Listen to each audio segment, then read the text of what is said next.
नमस्कार सगळ्यांना. तुम्ही नंदिनी नदीचं काम बऱ्याच दिवसांपासून फॉलो करताय, खूप छान वगैरे म्हणताय आम्हाला सगळ्यांना. पण मला वाटतं आमचा आवाज आहे ना सगळ्या सुजाण नागरिकांपर्यंत, शिक्षित नागरिकांपर्यंत पोहोचत नाही आहे. आता आज आम्हाला जो कचरा सापडलाय ना, तो खूप म्हणजे मला खूप राग आला ते बघून. एक प्रिन्सिपल मॅडम आहे एका शाळेच्या, आणि त्यांना लिहिलेली पत्र आहे ती, विद्यार्थ्यांनी लिहिलं असेल, शिक्षकांनी लिहिलं असेल, आणि हा गोणीभर सगळा कचरा होता. शाळेचा जो कचरा असतो ना, तो कचरा आहे हा गोणीभर आणून टाकला होता. शिक्षकाने शिकवायचं असतं मुलांना की कचरा करू नका, आपली नदी, आपलं पर्यावरण स्वच्छ ठेवा.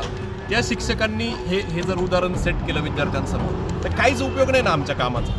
त्याच्यामुळं माझं महानगरपालिकेला म्हणणं आहे की ह्या शाळा तुमच्या अखत्यारीत आहे. महानगरपालिकेचे स्वच्छता विभागाचे कर्मचारी रोज आमच्यासोबत आहे, वॉटर ग्रेस रोज आमच्यासोबत आहे. मग असं असताना त्यांचं तरी काम का वाढवायचं? मग शिक्षण विभागाला माझं म्हणणं आहे, माझी एक रिक्वेस्ट आहे, कळकळीची विनंती आहे की या ज्या सगळ्या शाळा आहे याचं सेन्सिटायझेशन झालं पाहिजे. पर्यावरण, सॉलिड वेस्ट मॅनेजमेंट याच्या संदर्भात स्वच्छतेचं शिक्षण देणं सुद्धा तुमचंच काम आहे. आणि आम्ही येऊ शाळांमध्ये शिकवायला, आम्ही येऊ, आमच्या सगळे टीममेट्स तयार आहेत. पण तुम्ही हा पुढाकार घेतला पाहिजे की आपल्या शाळांच्या बाहेर कचरा पडलेला असतो. आम्ही बऱ्याच शाळांच्या बाहेर बघितलं, आणि मी हे पण सांगतो की कितीही मोठी शाळा असो, कितीही मोठी संस्था असो, किंवा छोट्यात छोटी शाळा असो, किंवा महानगरपालिकेची शाळा असो, हे सगळीकडे दिसतंय, आम्हाला नेहमी दिसतंय.